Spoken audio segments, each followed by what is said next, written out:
Hello. I'm sitting here with Amira. I'm recording for her interview, playing dominoes, getting winners, and playing music. Doing everything. It was good. Hello? It was good. But can I call you back because we're filming?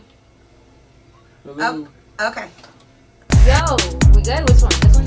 That one. Alright, cool. Yo, what's good? It's Amira with DWYL. I'm here at the radio station with KikiJ, who is an on-air personality for Street Swag Sunday and also the music director for K104. So thanks for being here. Thanks for having me. Thanks for me being here.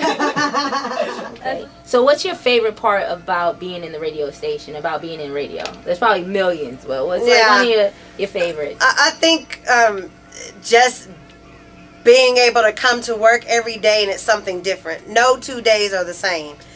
So you never know what you're going to get, what you're going to be faced with that day. So every day is kind of like its own little challenge. Okay. So that's probably the fun part. And then just the people. Like at this particular radio station, we truly are a family. So you come in every day and there's people that have bad days and good days. And we're just all kind of here to help each other.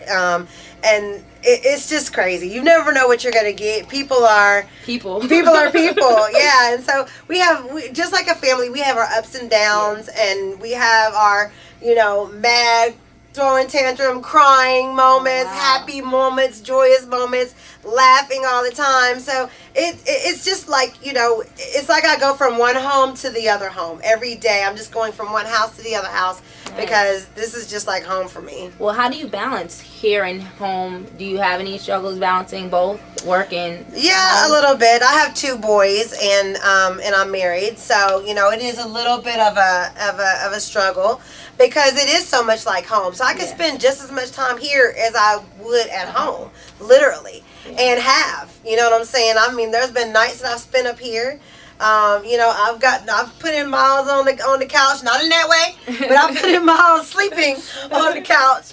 I've had many a nights, just hanging out here and getting the job done. But it is a little bit of a struggle. But I have my family. Not only was I able to adjust to this lifestyle, they were able to adjust to this lifestyle. And I have a great family that supports me and just really is there for me and has let me grow in this business. A lot of people don't really understand. I don't know a lot of people that would understand, especially your significant other when your girl is like out all night. Like, are you cheating? You at the club? Like, didn't you hear me on the radio? Yeah, I'm working. And I mean, but they get to see the perks too because they get to kind of come and hang out when we have fun times. Okay. So when we're, at Studio Movie Grill and we're doing movie premieres or we're doing, big game bashes where we're all there for the Super Bowl party and stuff like that. So they get to take part in that too. That's so they fun. really get to see what mom has been here doing all this time. I bet they're mad proud of you when they come see, like, oh, that's my mom. Yeah, I think, but you know what? They're older now, and it's been so long. They're over it. They're like, whatever. Okay. Oh, she got the radio show.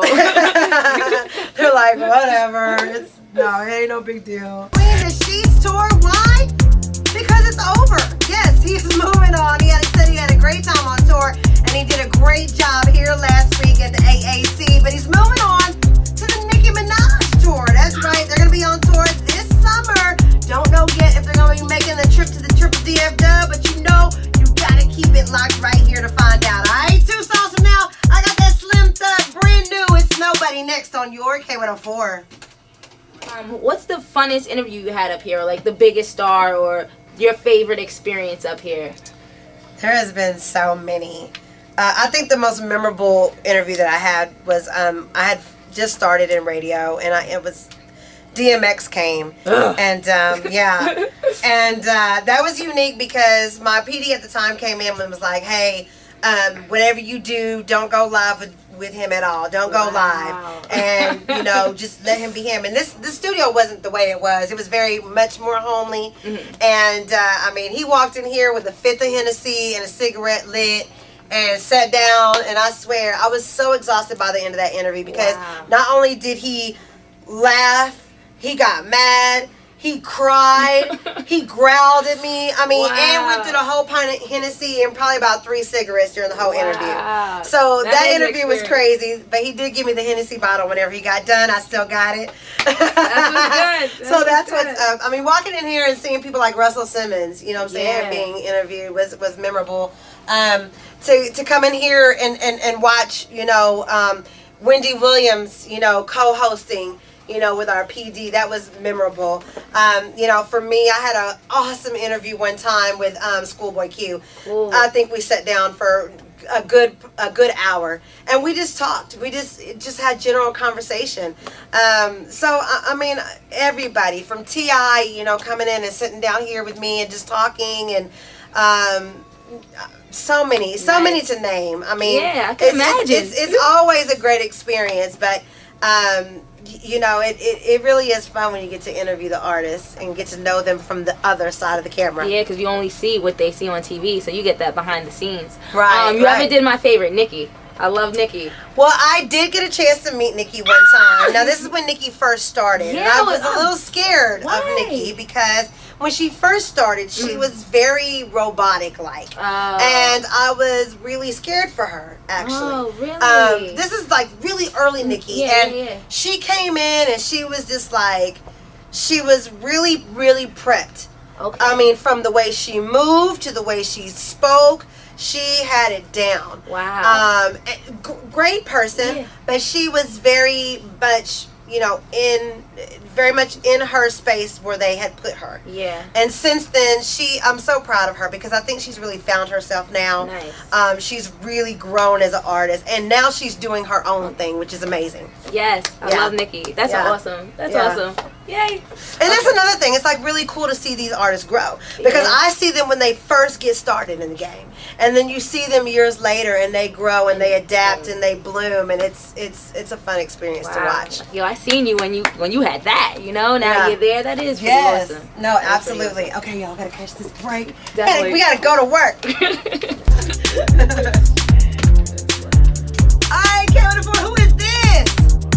My name's Gabby. Gabby. Yes. Are you ready to see Young Thug and Travis Scott at the House of Blues? Yes. Well, guess what, girl? You better grab a friend. You're calling number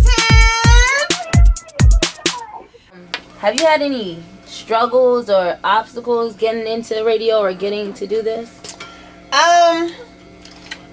Well, I won't say getting into it that I had struggles. I think I just had, you know, a hard time adjusting to what radio is. Okay. Especially with this particular radio station because it is an independent radio station, and so there's not the corporateness that, you know, a lot of radio stations have. Okay. And coming from a corporate background, it was kind of hard to get adjusted to just To adapt to it. to adapt to more Yeah. relaxed, you know, a more relaxed environment. So, and it's basically male dominated. So that was another thing, like working with males, you know, all the time and having to kind of adjust to how they are. You know, Yeah. they're just like big old kids. And so, so there's a lot of stuff, you know, in radio that's a little different than your normal 9 to 5. So it was a little bit difficult in adjusting, but I think I did so pretty You well. adjusted pretty Yeah. well. That's Yeah. good. That's good. That's good. That's good. I'm about to adjust this score. No, maybe not. Yeah, I gotta get up on this board. Yeah. Yeah. It's not looking good for me though.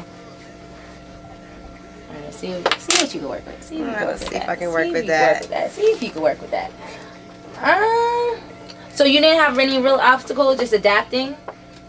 No, I mean, not really. It was just a matter of just learning, you know. And even though it was male dominated, there was a lot of people that were here to help. Okay. So as long as I showed them the hunger that I wanted to learn, there was always somebody here to help me. Okay. So that was pretty awesome. All right. So, would you share anything with people that want to do what they love, whether it's radio or just whatever they want to do? Do you have any advice? I would say follow your passion. You know what I'm saying? If you're not passionate about what you're doing, or you could, I always tell my kids and everybody this: if you can wake up in the morning and do something and not get paid to do it and do it all day long, that is what you should be doing in life.